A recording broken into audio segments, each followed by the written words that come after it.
Hi friends, this is বানি and welcome to my channel. বন্ধুরা, আজকে আমি তোমাদের জন্য কিছু দারুণ ওয়ার্ড নিয়ে এসেছি। আমরা অনেক বাংলা সেন্টেন্সকে ইংলিশে ট্রান্সলেট করার সময় আটকে যাই, কারণ আমরা এই ওয়ার্ডগুলো জানি না। আমরা প্রায় আটকে যাই যখন আমাদের বলতে হয় যে ভাতটা গলে গেছে, মাছটা থেকে একটা দুর্গন্ধ আসছে, দুধটা থেকে ঠিক গন্ধ আসছে না। এই সেন্টেন্সগুলোকে আমরা ঠিক কিভাবে ট্রান্সলেট করব? এখানে আমরা কোন ওয়ার্ডের ব্যবহার করতে পারি? আমরা প্রায় বলি চালটা পোকায় ভরে গেছে, ঘরটা ইঁদুরে ভরে গেছে, দুধটা কেটে গেছে বা দুধটা ফেটে গেছে। আমরা এই ধরনের সেন্টেন্স কিভাবে তৈরি করতে পারি? আজকে আমরা সেই ওয়ার্ডগুলোই দেখব। আজকের পরে এই ধরনের সেন্টেন্স তৈরি করতে তোমাদের আর কোনো রকম অসুবিধা হবে না। প্রত্যেকটা সেন্টেন্সকে খুব মন দিয়ে বোঝার চেষ্টা করো। প্রত্যেকটা সেন্টেন্সে আমরা যে ওয়ার্ডগুলো ব্যবহার করি সেগুলোকে বোঝার চেষ্টা করো। আজকের ভিডিওটা কিন্তু খুব ইম্পর্টেন্ট, খুবই ফ্রুটফুল হতে চলেছে। তোমরা কোথাও যাবে না, আমার সাথে ভিডিওটা একদম শেষ পর্যন্ত থাকবে। যা চ্যানেল নতুন অর্থাৎ প্রথম আমার ভিডিও দেখছো তারা প্লিজ চ্যানেলটাকে সাবস্ক্রাইব করে নিও, তাহলে যখনই আমি ভিডিও আপলোড করব তোমরা নোটিফিকেশন পেয়ে যাবে। তো আর দেরি না করে চলো শুরু করা যাক আজকের ভিডিও। আমরা বাংলায় প্রায় বলে থাকি রুটিটার উপর ছত্রাক পড়ে গেছে, ছাঁচে ধরে গেছে। আমরা যখন অর্থ করি যে কোন একটা খাবার বাসি অর্থাৎ একদিন পরেই তার উপরে আমরা একটা ছত্রাক দেখতে পাই, একটা ছাঁচ পড়ে যায়, এটাকে আমরা ইংলিশে কি বলে থাকি? এটাকে আমরা বলে থাকি মল্টি। দেখো সেন্টেন্সে আমরা মল্টি MOULD ওয়ারও ব্যবহার করতে পারি, আবার MOLD ওয়ারও ব্যবহার করতে পারি, অর্থাৎ ইউটাকে আমরা বাদ দিতেও পারি। আমেরিকান ইংলিশে আমরা মল্টি বলে থাকি, অর্থাৎ সেখানে আমরা MOU এর ব্যবহার করি না, আমরা ইউটাকে বাদ দিই। আমরা খাবার বা রুটি বা পাউরুটির উপর ছত্রাক পড়ে যাওয়ার অর্থে, ছাঁচে ধরে যাওয়ার অর্থে এই ওয়ার্ডটাকে ব্যবহার করে থাকি। সেন্টেন্স দেখো, সেন্টেন্স আমরা এই ওয়ার্ডটাকে কি করে ব্যবহার করছি। যদি আমি বলি রুটিটা ছত্রাক ধরে গেছে, অর্থাৎ রুটিটাতে ছাঁচ পড়ে গেছে, সেন্টেন্সটা কি হবে? The bread is multi, the bread is multi. দেখো আমরা বাসি গন্ধ বেরোচ্ছে অর্থাৎ বাসি গন্ধের ক্ষেত্রেও, অর্থাৎ ছত্রাক পড়া গন্ধের ক্ষেত্রেও মল্ডির ব্যবহার করতে পারি, অর্থাৎ ইট স্মেলস মল্টি। আমরা প্রায় বলে থাকি ওটা খেও না, ওটা থেকে বাসি গন্ধ বেরোচ্ছে, বা ওটা থেকে ছাঁচ পড়া গন্ধ বেরোচ্ছে, ওটা ছত্রাক পড়ে গেছে, ছত্রাক পড়া গন্ধ বেরোচ্ছে, সেটা কি হবে? Don't it that, it smells multi. Don't it that, it smells multi. তো আমার মনে হয় তোমরা বুঝতে পারলে সেন্টেন্সে আমরা কখন মল্ডির ব্যবহার করছি। আমরা বাংলায় প্রায় বলে থাকি ভাতটা গলে গেছে, দ্যাট মিনস ভাতটা নরম হয়ে গেছে, একদম চটচটে হয়ে গেছে। প্রায় এরকমটা হয়ে থাকে। যখন ভাতটা বেশি সেদ্ধ হয়ে যায়, বেশি রান্না হয়ে যায়, তখন ভাতটা গলে যায়। এরকম ক্ষেত্রে আমরা সেন্টেন্স একটা দারুণ ওয়ার্ডের ব্যবহার করে থাকি। এখানে আমরা ব্যবহার করি মাসি। দেখো শুধু ভাতের ক্ষেত্রেই নয়, আমরা যখন ম্যাগি বানাই বা যখন পাস্তা বানাই তখনও আমরা বেশি গলিয়ে ফেলতে পারি, অর্থাৎ বেশি রান্না হয়ে গেলে সেটা একদম নরম হয়ে যায়, আর তখন আমরা সেন্টেন্সে মাসি এই ওয়ার্ডটাকে ব্যবহার করতে পারি। সেন্টেন্স দেখো, সেন্টেন্স আমরা এই ওয়ার্ডটাকে করে ব্যবহার করছি। যদি আমি বলি ভাতটা নরম হয়ে গিয়েছিল, ভাতটা গলে গিয়েছিল, দ্য রাইস বিকেম মাসি, দ্য রাইস বিকেম মাসি। আমরা বলতে পারি রাইস গট মাসি, রাইস গট মাসি।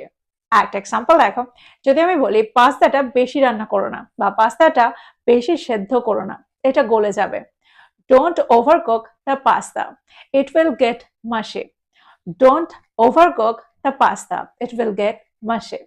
দেখো শুধু বেশি রান্নার ক্ষেত্রেই নয়, যখন কোনো ফল বেশি পেকে নরম হয়ে যায় তখন আমরা সেন্টেন্সে মাসি এই ওয়ার্ডটা ব্যবহার করতে পারি। আমরা প্রায় দেখি কলা 2-3 দিন ঘরে থাকলে সেটা বেশি পেকে গিয়ে নরম হয়ে যায়, তো সেরকম ক্ষেত্রেও আমরা মাসি এই ওয়ার্ডটা ব্যবহার করতে পারি। এক্সাম্পল দেখো, যদি আমি বলি কলাগুলো খুব পেকে গিয়ে নরম হয়ে গিয়েছিল, the bananas were too ripe and mushy, the bananas were too ripe and mushy. তো আমার মনে হয় তোমরা বুঝতে পারছো সেন্টেন্সে আমরা মাসি এই ওয়ার্ডটাকে কি করে ব্যবহার করছি। এবার আমরা দেখবো এর পরের ওয়ার্ডটা। যখন ঘরে আমরা মাখন, ঘি বা কোনো তেলে ভাজা জিনিস রাখি তখন কয়েকদিন পর সেটা থেকে একটা তেল পচা গন্ধ বেরোয়। যদি আমরা মাখনটাকে ফ্রিজে না রেখে বাইরে কয়েকদিন রাখি, জল ছাড়া রেখে দিই, তো সেটা থেকে একটা পচা গন্ধ বেরিয়ে আসে। যখন আমরা কোনো ভাজা জিনিসকে বাইরে ফেলে রাখি 2-3 দিন, তখন সেটা থেকে একটা তেল কাটা গন্ধ বেরোয়, এটাকে আমরা বলে থাকি র্যানসেড। র্যানসেড। সেন্টেন্স দেখো, সেন্টেন্স আমরা এই ওয়ার্ডটাকে কি করে ব্যবহার করছি। যদি আমি বলি মাখনটা থেকে তেল কাটা গন্ধ বেরোচ্ছে, বা মাখনটা থেকে একটা দুর্গন্ধ বেরোচ্ছে, মাখনটা থেকে বাসি গন্ধ বেরোচ্ছে, সেন্টেন্সটা কি হবে? The butter smells rancid. The butter smells rancid. একটা এক্সাম্পল দেখো, যদি আমি বলি তেলটা নষ্ট হয়ে গেছে, তেলটা দুর্গন্ধযুক্ত হয়ে গেছে, সেন্টেন্সটা কি হবে? The oil has gone rancid. The oil has gone rancid. তো আমার মনে হয় তোমরা বুঝতে পারছো সেন্টেন্সে আমরা rancid এই ওয়ার্ডটাকে কোন অর্থে ব্যবহার করছি। কোনো ভাজা জিনিস বাইরে রেখে দিলেও 2-3 দিন পরে একটা দুর্গন্ধ ছাড়ে, সেটাকে আমরা বলে থাকি rancid. আমরা বাংলায় প্রায় বলে থাকি দুধটা কেটে গেছে বা দুধটা ফেটে গেছে, দুধটা নষ্ট হয়ে গেছে। দ্যাট মিনস ওটা জমে একটা দইয়ের মতো হয়ে গেছে, যেটা থেকে গন্ধ বেরোচ্ছে, যেটা আর খাওয়া যাবে না। এরকম অর্থে আমরা সেন্টেন্সে একটা দারুণ ওয়ার্ডের ব্যবহার করতে পারি। দেখো, এটা দুটো অর্থে আমরা ব্যবহার করতে পারি। যখন আমরা দুধটাকে ছানায় পরিণত করি, তখন আমরা সেন্টেন্সে কার্ডেলড এর ব্যবহার করতে পারি। আবার দুধটা যখন জমে যায়, that means when it becomes thick and lumpy, then also we can use this word. সেন্টেন্সে আমরা এই ওয়ার্ডটাকে দুভাবেই ব্যবহার করতে পারি। তো দুধ কেটে যাওয়া বা ফেটে যাওয়ার অর্থেও আমরা সেন্টেন্সে কার্ডেলড এর ব্যবহার করতে পারি, কার্ডেলড মিল্ক। সেন্টেন্স দেখো, সেন্টেন্স আমরা কার্ডেলডকে কি করে ব্যবহার করছি। যদি আমি বলি দুধটা ফেটে গেছে বা দুধটা কেটে গেছে, the milk has curdled. The milk has curdled. একটা এক্সাম্পল দেখো, যদি আমি বলি সে জমে যাওয়া দুধটা ফেলে দিয়েছিল, বা সে নষ্ট হয়ে যাওয়া দুধটা ফেলে দিয়েছিল, বা সে কেটে যাওয়া দুধটা ফেলে দিয়েছিল, she threw away the curdled milk. she threw away the curdled milk. তো আমার মনে হয় তোমরা বুঝতে পারছো সেন্টেন্সে আমরা কার্ডেলড এই ওয়ার্ডটাকে কি করে ব্যবহার করছি। এবার আমরা দেখবো এর পরের ওয়ার্ডটা। আমরা বাংলায় প্রায় বলে থাকি বাসি খাবার খেও না, মাংসটা বাসি হয়ে গেছে, ভাতটা বাসি হয়ে গেছে, এটা আর খেও না। বাসির অর্থে আমরা সেন্টেন্সে স্টেলের ব্যবহার করে থাকি, স্টেল। সেন্টেন্স দেখো, যদি আমি বলি ভাতটা বাসি গন্ধ বেরোচ্ছে, ভাতটা থেকে বাসি গন্ধ বেরোচ্ছে, সেন্টেন্সটা কি হবে? অর্থাৎ আমি এখানে অর্থ করতে চাইছি ভাতটা আর সতেজ নেই। The rice smells stale. The rice smells stale. যদি আমি বলি রুটিটা বাসি, the bread is stale. The bread is stale. যদি আমি বলি রুটিটা বাসি হয়ে গেছে, the bread has gone stale. The bread has gone stale. যদি আমি বলি কেকটা বাসি হয়ে গেছে, the cake has gone stale. The cake has gone stale. তোমরা বুঝতে পারছো সেন্টেন্সে আমরা বাসির অর্থে এই ওয়ার্ডটাকে ব্যবহার করতে পারি। আমরা প্রায় বলে থাকি চালটা পোকায় ভরে গেছে, ঘরটা ইঁদুরে ভরে গেছে, ঘরটা আরশোলায় ভরে গেছে। এরকম অর্থে আমরা সেন্টেন্সে ইনফেস্টেড এর ব্যবহার করে থাকি। দেখো, ইনফেস্টেড এই ওয়ার্ডটার অর্থ হলো আক্রান্ত হয়ে যাওয়া, কিন্তু এখানে আমরা অর্থ করছি একদম জিনিসটাকে নষ্ট করে ফেলছে, ঘরটা একদম ইঁদুরে ভরে যাচ্ছে, চালটার মধ্যে পোকা ধরে চালটা নষ্ট করে ফেলছে। আমরা বেশিরভাগ ক্ষেত্রে ইঁদুর বা পোকামাকড়ের অর্থে এই ওয়ার্ডটা ব্যবহার করে থাকি। ইঁদুর বা পোকামাকড় যখন কোনো কিছুতে ভরে যায়, তখন আমরা সেন্টেন্সে ইনফেস্টেড এর ব্যবহার করি, ইনফেস্টেড উইথ সামথিং। সেন্টেন্স দেখো, যদি আমি বলি বাড়িটা ইঁদুরে ভরে গিয়েছিল, the house was infested with rats. The house was infested with rats. আরেকটা এক্সাম্পল দেখো, যদি আমি বলি রান্নাঘরটা আরশোলায় ভরা, the kitchen is infested with cockroaches. The kitchen is infested with cockroaches. যদি আমি বলি চালটা পোকায় ভরে গিয়েছিল, the rice was infested with worms.